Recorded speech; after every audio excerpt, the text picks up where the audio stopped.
লবিতে দেখা হয়ে গেল অহিংস বাংলাদেশের নেতৃবৃন্দের সঙ্গে। এখানে আপনারা দেখতে পাচ্ছেন জিয়াউর রহমান, অহিংস গণঅভ্যুত্থানের কার্যকরী সভাপতি, আছেন মোহাম্মদ হেলাল উদ্দিন ভাই, সাধারণ সম্পাদক অহিংস বাংলাদেশ, মোহাম্মদ সালিউদ্দিন, সাংগঠনিক সম্পাদক গণ অভ্যুত্থান বাংলাদেশ। আপনারা জানেন গণ অভ্যুত্থান বাংলাদেশের এই কনসেপ্টে আমরা যখন প্রথম দিকে ছিলাম, মুস্তফা আমিন ভাই আমাকে রিক্রুট করেছিলেন। আমি ঢাকা শহরের প্রত্যন্ত অঞ্চলে গিয়েছিলাম এবং বলেছিলাম যে এই দেশের মানুষের বেকার সমস্যার সমাধানের জন্য দেশের বাইরে যেসব টাকা পয়সা পাচার হয়ে গেছে সেগুলো দ্রুততম সময়ে ফেরত আসা উচিত, আনা উচিত, রাষ্ট্র ব্যবস্থা নেবে এবং আমরা এই সমস্ত হতদরিদ্র মানুষের, বিশেষ করে যারা সামান্য পুঁজির অভাবে ব্যবসা করতে পারে না, তাদের জন্য আমরা এই টাকা খরচ করব। আপনারা জানেন যে বিগত সময়ে এই অহিংস গণ অভ্যুত্থান নিয়ে জিয়াউর রহমান সহ আরও অন্যান্য যারা আছে, বাশার ভাই, মাহমুদ ভাই, তারপরে জালাল ভাই, সবাই অক্লান্ত পরিশ্রম করেছে। মাঝখানে অনেক জেল জুলুমের কাহিনী আপনারা জেনেছেন। কাজটা সিম্পল, দেশের মানুষের বেকার সমস্যার সমাধানের জন্য যে কাজটা করতে চেয়েছিলেন মোস্তফা আমিন, তার এই ধারণ করা, হৃদয়ে ধারণ করা, মানুষের জন্য ভালোবাসা লালন করা এই অহিংস গণঅভ্যুত্থানের মাহাত্ম্য সম্পর্কে জিয়া ভাই আপনি কিছু বলবেন? ধন্যবাদ রাজু ভাইকে। অহিংস গণঅভ্যুত্থান একটা আন্দোলনটা হচ্ছে বাংলাদেশে পাচারকৃত টাকা উদ্ধার করে জনগণকে বিনা সুদে, বিনা জামানতে, সহজ কিস্তিতে পরিশোধিত ঋণ দেওয়ার আন্দোলন। এটা আমাদের উপকার আবামা মোস্তফা আমিনের হাতে শুরু হয়েছিল। রাজু ভাই আমাদের সাথে প্রথম অবস্থায় সম্পূর্ণ অ্যাক্টিভলি সম্পৃক্ত ছিলেন এবং ওনাকে এই জন্য সাধুবাদ জানাচ্ছি। এবং এই আন্দোলনে উনি নেতৃত্ব দিয়েছেন। মোস্তফা আমিনের সাথে আমরা আস্তে আস্তে সম্পৃক্ত হয়েছি। আমার মাঝে আমাদের যে সাধারণ সম্পাদক আমাদের মোহাম্মদ হেলাল উদ্দিন ভাই আছেন, উনি, আমি, তারপরে আমাদের মাঝে সালেউদ্দিন ভাই আছেন, উনিও আমাদের সাথে সম্পৃক্ত হয়েছেন। উনি পিছনে থেকে প্রচুর পরিশ্রম করছেন। আর হেলাল ভাই, আমি সামনে থেকে কাজ শুরু করেছি। উনি এই আগামী মাস থেকেই উনি আমাদের নেতৃত্বের জায়গায় সামনে আসবেন। বাংলাদেশে আমরা একটা পরিবর্তন চাচ্ছি, দুর্নীতির বিরুদ্ধে একটা আন্দোলন। আর দুর্নীতি যে দেশে থাকে সে দেশে মানুষ ক্ষতিগ্রস্ত হয়, অর্থনৈতিক ক্ষতিগ্রস্ত হয় এবং সে দেশের মানুষ অনাহারে, অর্ধাহারে ভুগে, কিছু লোক অনেক ধনী হয়। সেই রকম বাংলাদেশ আমরা চাই না। রাজু ভাই, গ্রিন পার্টির যিনি চেয়ারম্যান, উনি আমাকে এবং আমাদের হেলাল ভাই এবং আমাদের সালেউদ্দিন ভাইয়ের সাথে কথা বলছিল, দেখা হয়ে গেল। উনি বললেন যে ছোটো করে অহিংস গণঅভ্যুত্থান বাংলাদেশের একটু কথাটা বলেন। এবং আমরা বাংলাদেশের 64 জেলায় কমিটি করছি এবং বাংলাদেশের আবারও অহিংস গণঅভ্যুত্থানের যে আবেগ জনগণের মধ্যে ফেরত আসছে এবং এই আন্দোলনের মাধ্যমে দেশের যে বর্তমান প্রধানমন্ত্রী, ওনার কাছেও আমরা আমাদের বার্তা পৌঁছেছি। আশা করি ওনাদের সাথে আমাদের একটা বৈঠক হবে।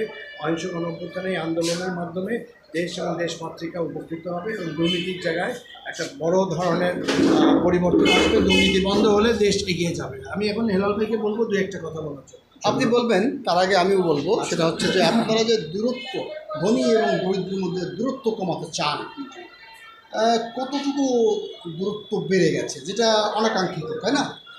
দূরত্ব তো অবশ্যই থাকবে, ধনী দরিদ্র থাকবে, দারিদ্র হচ্ছে একটি সমাজের অলঙ্কার, কিন্তু সেই দেখতে হবে সেই দারিদ্রটা অ্যালার্মিং না হয়, মানে তার অধিকার নষ্ট না হয়। কৃষক থাকবে, মুচি থাকবে, জেলে তাঁতি থাকবে, মাঝি থাকবে, তার আয়ের সঙ্গে তো আরও ইঞ্জিনিয়ারের আয় মিলবে না। কিন্তু আমাদের মানে আপনাদের এই কনসেপ্ট থেকে যতটুকু শিখলাম, তাতে মনে হলো যে এই কেউ যেন কারো অধিকার বঞ্চিত না হয়, তাই না? জি অবশ্যই। হেলাল ভাই, জি ধন্যবাদ। সংক্ষেপে বলবেন। ধন্যবাদ আমাদের রাজু ভাইকে। এই যে প্রশ্নটা রেখেছেন যে আমাদের ধনী দরিদ্র এবং বড় লোকের সাথে আমাদের যে তফাৎ আর কি, সেটা আমি বুঝাতে চাচ্ছি। এটা আসলে একটা দেশে যদি দুর্নীতি, অপরাধ, দুর্নীত, তারপরে আমাদের সমাজে যে অনাচার, অত্যাচার যদি বেড়ে নেওয়া যেত, তাহলে আমাদের বড় লোকের সাথে যারা গরিব নিম্ন পর্যায়ে তাদের সাথে সুসম্পর্ক থাকতো। আজকে দেখেন 1 লক্ষ লোকের থেকে কালেকশন করে দেখা যাচ্ছে 10 জন প্রতিষ্ঠিত হচ্ছে। 1 লক্ষ লোক থেকে 10 জন প্রতিষ্ঠিত হচ্ছে, আর বাকি লোকগুলা কিন্তু দিন দিন তারা দায়িত্ব বিমোচনে চলে যাচ্ছে, দায়িত্ব সীমার নিচে চলে যাচ্ছে। দায়িত্ব সীমার নিচে চলে যাচ্ছে। এইটা তো আমাদের একটু রাষ্ট্রের পাচারকৃত টাকাগুলা এই পাচারের কারণে, আমাদের লুণ্ঠনের কারণে 10 জনের সম্পত্তি নিয়ে একজন ভোগ করে, কারো 10টা বাড়ি। তার মানে এতে, একটা বাড়ি। তার মানে এই যে অর্থ এই পাচার, কারণে আমাদের দারিদ্র বিমোচন, আমাদের অর্থ পাচারটা আমরা উদ্ধার করে আনতে হবে। তার মানে এই যে অর্থ পাচার, এই অর্থ পাচারের কারণে আপনি বলতে চাচ্ছেন যে ধনী দরিদ্রের মধ্যে দূরত্ব বেশি বেড়ে যাচ্ছে, বেশি অনেক বেড়ে বেশি বৈষম্য হচ্ছে। আমরা চাচ্ছি যে দূরত্ব কমায় আনতে, সে সাথে বৈষম্য কমায় আনতে। বৈষম্য কমিয়ে কি আনতে। বলবেন? জি, ধন্যবাদ সালে? জনাব রাজু ভাইকে। আমরা অহিংস বাংলাদেশ আবহাওয়া মোস্তফা আমিন ভাই যেটা প্রথম থেকে শুরু করে বাংলাদেশের প্রত্যেকটা আনাচে কানাচে আপনাকে দেখা যাচ্ছে? পৌঁছে দেওয়ার চেষ্টা করছেন, যাতে আমাদের মাঝে হিংসা বিদ্বেষ ভুলে আমরা সত্যিকার অর্থে একটা বাংলাদেশ উপহার দিতে চাই। কিন্তু সেই স্বপ্নকে বাস্তবায়ন করার অপচেষ্টা আর দিকে নিয়ে যেয়ে ওনাকে ভুল বুঝিয়ে অথবা বিভিন্নভাবে অ্যাট্রাক্টেড করে যে স্বপ্নটা আমাদের ছিল যে ধনী গরিবের মাঝে কোনো পার্থক্য থাকবে না, আমরা অন্ততপক্ষে যেই স্তরে আছে যাতে সমানভাবে তার অধিকার ফিরিয়ে পায়, আচ্ছা। এই মিশনটাকে যাতে ধ্বংস করে দিতে পারে কিছু কুচক্রী মহল, সেই আলোকে চেষ্টা করছে। আমাদের দৃঢ় বিশ্বাস আমরা বাংলাদেশে 8টা বিভাগ বা প্রস্তাবিত 10টা বিভাগ, 64টা জেলা, 595টা উপজেলা পর্যায়ক্রমে আমরা এই মেসেজটা পৌঁছে দিতে চাই। এবং বিশেষ করে আমরা আবহাওয়া মুস্তফা আমিন সাহেব দ্রুত এই স্বপ্ন লালন করেছে। বর্তমানে এটার কান্ডারি হিসাবে জনাব জিয়াউর রহমান জিয়া ভাই এবং জনাব মোহাম্মদ হেলালুদ্দিন সাহেব সাধারণ সম্পাদকের দায়িত্বে আছেন।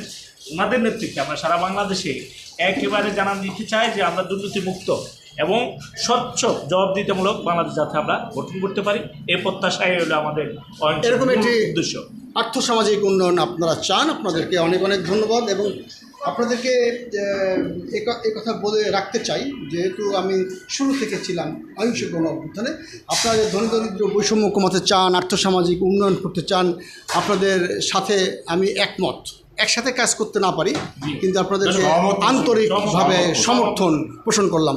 সবাইকে ধন্যবাদ। ধন্যবাদ। আর আমি একটা কথা খালি অ্যাড করতে চাই, বাংলাদেশে যে যেখানেই আছেন আপনারা আমাদের সাথে যোগাযোগ করুন। আমরা বাংলাদেশের কমিটিগুলোকে বর্ধিত করছি। আচ্ছা। দেশপ্রেমিক মানুষকে আমরা আমাদের মাঝে পেতে চাই। আর ধন্যবাদ। আমরা আহ্বান করবো আমাদের অংশগ্রহণের সাথে সম্পৃক্ত সম্পৃক্ত হওয়ার জন্য।